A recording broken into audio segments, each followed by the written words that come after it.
Alright, so I made a whole bunch of calculations over here, but then I was making a really stupid mistake. So now let's calculate this voltage that we anticipated. So basically then, if we change R of B to 200 kilo ohms, if we change this resistance to 200 kilo ohms, so then what happens is that, of course, the base current is going to change. And the base current is going to change based on the fact that, of course, if I apply the Ohm's law to this resistor, V is equal to IR. So then the voltage drop across this resistor, if I take it as 10 volts as supply voltage, and the current going through that, if I take that as R, and the resistance would take, I take as 200 into 10 raised to the power 3 ohms, then basically I would be equal to basically 10 volts divided by 200 into 10 raised to the power 3 ohms, right? And that divided by 10 is equal to 1, that divided by 10 is equal to 20, and 1 divided by 20 is equal to 0.05 into, and this 10 raised to the power 3 goes to, this 10 raised to the power 3 goes to the numerator, becomes 10 raised to the power negative 3, and volt by ohm is the same thing as amp. Volt by ohm is the same thing as amp, which means that the base current I of B is equal to 0.05 into 10 raised to the power negative 3 amps, right? So that's your base current. Now your base current is going to be multiplied by 50, because the beta of your transistor is 50. And so basically then I of C would be equal to 50 times 0.05 is the same thing as 1 0 and one decimal place is going to be cancelled out. 5.5 times 20, so that's 2.5. So that's 2.5 into 10 raised to the power negative 3 amp. That means that your I of C is equal to 2.5 into 10 raised to the power negative 3 amps. And I said that based on the relationship beta is equal to I of C by I of B. So that is how you calculate. I have my I of B. We have the beta, so we can calculate I of C. So that's that. Next, what you need to do is that now you know what sort of current is going through your collector, which is ultimately the current also going through this resistor, right? And so now I know the current going through this resistor. If I apply the Ohm's law to this resistor R of C, the voltage across this resistor I don't know. The current going through this resistor is 2.5 into 10 raised to the power negative 3 amp. And the resistance of this resistor, well, we have not changed that. That's 10 raised to the power 3 ohms, right? So then these two you can cancel out, and this is 2.5 amps times ohm is equal to volts, and that is the voltage of the voltage drop across this resistor. That means that V of R of C is equal to 2.5 volts, right? Now the supply voltage is 10 volts. 2.5 volts is being dropped over here. That means that the rest, which has ultimately to be dropped, it has to be dropped across the PN junction of the transistor, the collector emitter junction. It has to be the rest of the voltage to 10 volts, meaning that 2.5 plus 7.5 is equal to 10 volts. That means that then V of C, which is ultimately the PN junction, is equal to 7.5 volts. And that's how you calculate the voltage over here. Now please note that, for example, over here I could actually do the calculation without just by qualitative basically analysis. Sometimes it's possible, because now this is half times that, so then the other thing would be 2 times that, and so that way sometimes you get to calculate a couple of things. Sometimes, of course, you cannot, you do qualitative analysis, and ultimately you will not, of course, be able to do, of course, you will not come up with any numbers as such. But then the important thing here is that you will come up with, basically you will, in short, in simple language, you will know what happens as a result of what you do. That means that basically you know that, for example, if you increase this resistance, for example, this current is going to either increase or decrease, or if you increase this current, this, for example, this voltage is going to increase or decrease, and so on and so forth. So qualitative analysis is not about quantities, not that much. I mean, not really 100% about quantities at least, but you get a sense of what's going to happen as a result of what you do. So that's basically, and then sometimes you play with these parameters and you get to some parameter, and that's good enough for your circuit, and then you leave it at that value, because of course to bias your transistor, for example, to bias a transistor, many parameters are going to be important, but then ultimately you know what's important in this particular circuit. You play with those parameters and see what happens, and then basically leave it at that, and then you get to the next stage of your circuit, and so on and so forth, until you can make sure that basically the whole circuit is behaving properly. So that's basically that. Now let's do basically, I think that we will do a couple more of these exercises, and then we will switch to the next chapter of this book. Okay, so now let's do the same calculation for this situation. So basically our expectation was not that unrealistic, so we got actually the same voltage that we anticipated as 7.5 volts, right? So now what I want to do is that I want to basically, this is basically, by the way, question number 9 of the same questions that I mentioned before. Now we want to find the same voltage. We want to know what sort of voltage we will have here if we change R of B basically to 47 kilo ohms, and if we don't touch the power supply voltage, V of S is equal to 10 volts, right? And R of C is I'm going to change it to basically 500 ohms. And beta, I'm going to change it to 65, right? So basically what I'm changing here is that first of all, I'm changing my base resistor, but then the supply voltage is not being changed. So basically what happens is that the base resistor goes from 200 kilo ohms to basically 47 kilo ohms, which is basically how many times that? So 200 kilo ohms divided by, let's say, 50 kilo ohms. Kilo ohm and kilo ohm you can cancel out. Basically 4 times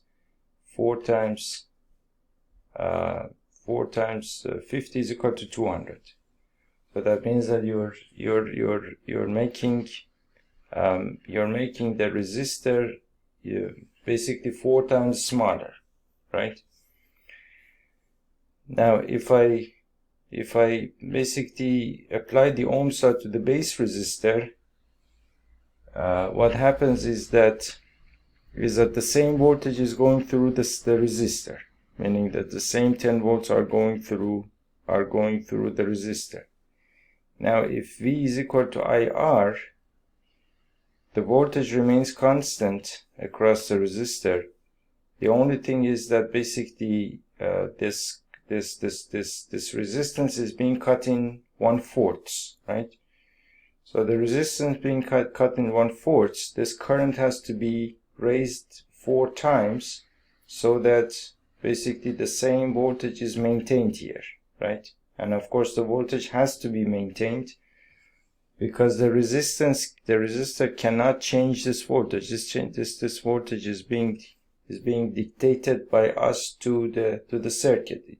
That the resistor cannot change the voltage. It's just not possible. So then this current is going to increase by 4 times. So if this current is increased by 4 times, now I'm just comparing everything to this result over here, right? So it's important that you don't confuse yourself. So comparing everything to this result over here, if the current is basically increased 4 times, and I have almost the same type of beta here, meaning that beta is 65, it's 50.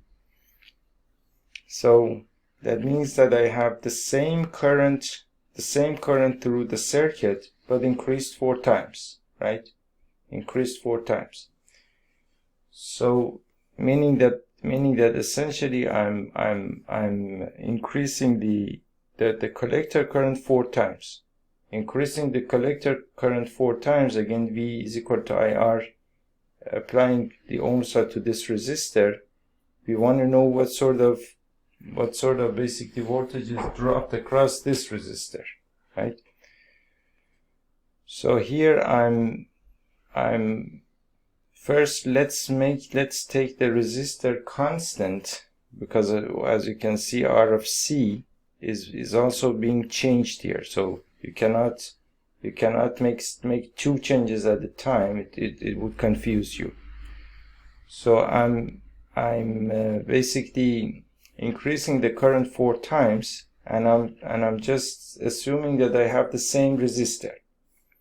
So if I increase the resistor 4 times, if I increase the current 4 times, then basically taking the resistor constant, the voltage has to be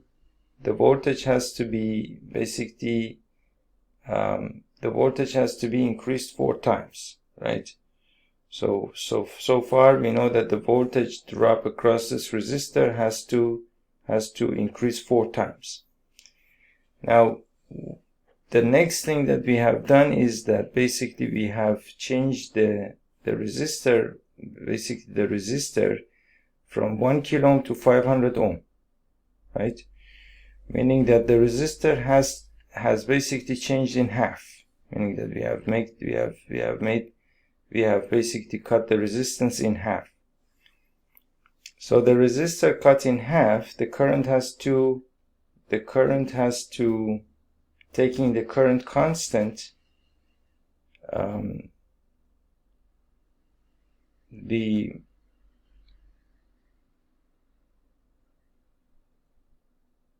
basically taking the current constant, then basically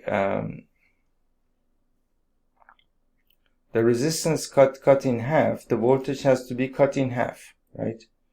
So we said that basically voltage was increased 4 times. Now that cut in half, that would mean that the voltage is basically increased 2 times, right?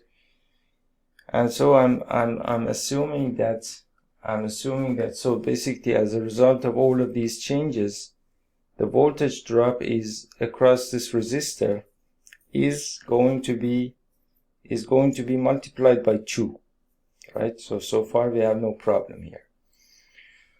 So the voltage drop multiplied by 2. So what was the voltage drop across this resistor? The voltage drop across this resistor was 2.5 volts, because the voltage drop over here was 7.5 volts. Now 2.5 volts multiplied by 2 is 5 volts, which again means that the voltage drop over here, which again would be 5 volts, right? So that's what I'm expecting based on this analysis. Now let's see if that's actually true, right? So that means that I'm expecting that if basically all of these changes are made, that V of C is going to be equal to 5 volts. Let's see if that's true. So if we do this calculation, what that means is that then basically you have some current going through your base, some current going through your collector, some voltage drop here, and some voltage drop here, and we want to calculate this voltage drop. So let's calculate the voltage, the current going through the base, or I of B. So applying the Ohm's law to this resistor, V is equal to IR, gives me basically V, the voltage drop over here is 10 volts, and the current going over here is going through the resistor is I, and the resistance of this resistor is R of B, which is equal to 47. Of course, this is approximation, right? Because all of these were just approximations. This I took as 50, this I took as 50, so this is somewhere around 5 volts, right? I would say about 10-15% tolerance I could take. 10%, 15, 12, 13, 14% tolerance I would take on this value. So that means that basically this R is R of B, which is equal to 47 kilo ohm. So that is 47 into 10 raised to the power 3 ohm, right? So then that means that I is equal to 10 volts to 47 into 10 raised to the power 3 ohms. Now, what is 10 divided by 4.7? I'm sorry, 1 divided by 4.7. 1 divided by 4.7 is equal to 0.21. Take it as 0.21. Take two significant figures, although I'm supposed to take only one significant figures. But I take that as 0.21. I take that as 0.21 into 10 raised to the power basically negative 3, and volts by ohms is the same thing as amp. So the base current is 2100th milliamp, right? So I have V is equal to 0.21 milliamp, or into 10 raised to the power negative 3 in amps, or in basically in amps, right? Next we need to calculate the collector current. The collector current is 65 times this current. So that means that I have C. What is 65 times 0.221? 65 times 21, and I have two decimal places there, so 65. I'm sorry, 65 times 21. So 1 times 65 is 65. 1 0 here. 2 5 times equal to 10 1. 2 times 6 equal to 12 13. So you have 13.65. Taking two decimal places. So you have 13.65. I take two significant figures. I take this as 14 into 10 raised to the power negative 3 amps, right? 14 milliamps. Let me see if that's correct. So 0.21 times 65 is the same thing as 13.65, 14. Okay. Now, the next thing that you need to calculate is basically the voltage drop across this resistor. The voltage drop across this resistor is V is equal to IR. So the V is equal to basically the current going through this resistor, which is 14 times 10 raised to the power negative 3 amps, times R, the resistance, and the resistance R of C is equal to 500 ohms. So what is 500 times 14? 500 times 14 is the same thing as basically 5 times 14. 14 times 5 is equal to 50 and 20, so that's 70. That's 70 into 10 raised to the power negative 3.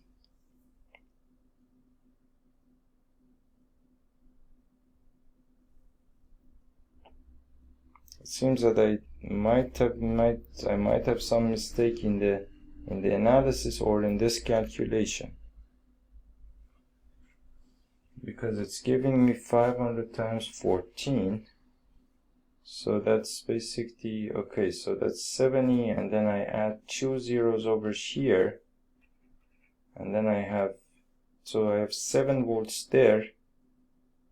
I have 7 volts there. So that means that this V is equal to 7 volts. So that means that V of R of C is equal to 7 volts. That means that V of C is equal to 3 volts, right? If that is correct. Number 9, 3.51 volts.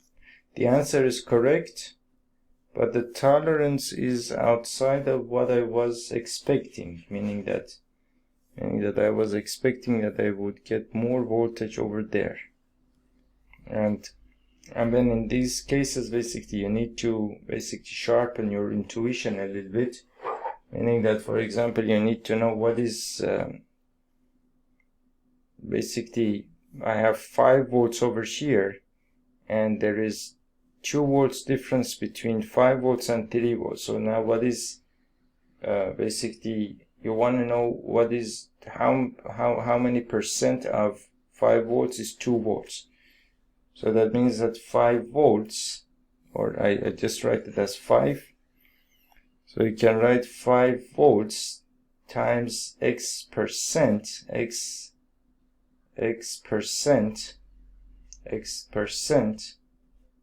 is the same thing as 2 volts, right? So if I multiply 5 by X percent, that gives me 2. That means that basically X divided by 100th is equal to 2/5. That means that X times 5X is equal to 200. That means that X is equal to 200 divided by 5, which is equal to 40%. Okay. That is 40%.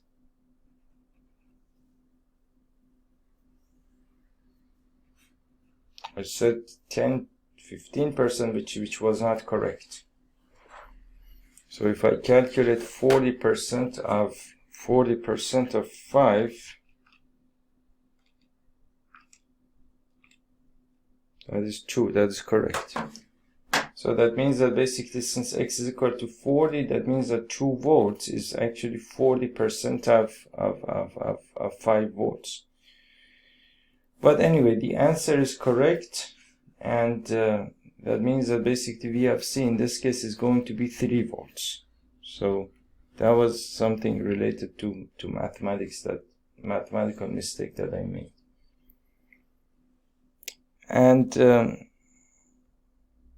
And then finally, we have some more time over here, so let's do one more example over here. Now, suppose that basically, so now basically using all of these values, basically V of C is equal to 3 volts. Not 5 volts, but 3 volts here. V of C is equal to 3 volts. Now, let's say that let's say that in the same circuit I change basically I change basically the base resistor to 68 kilo ohms and the power supply, so I change the base resistance to 68 kilo ohms, and the power supply I'm going to change it to, I'm going to keep it as at 10 volts. The collector resistance is, I'm going to change to 820 ohms, and then the beta I'm going to use as 75. So I'm going to leave this as a, because it's hard for me to make an analysis here, because these values are all, I mean, it's not easy to make an analysis here, and ultimately it's basically the same thing that we have been doing over and over again. So then you can do this calculation on your own, and that's basically all that I had to discuss here. In the next video, I'm going to discuss a little more, a couple more things about transistors. We will have some theory, some examples. So I'll see you in the next video, and thank you.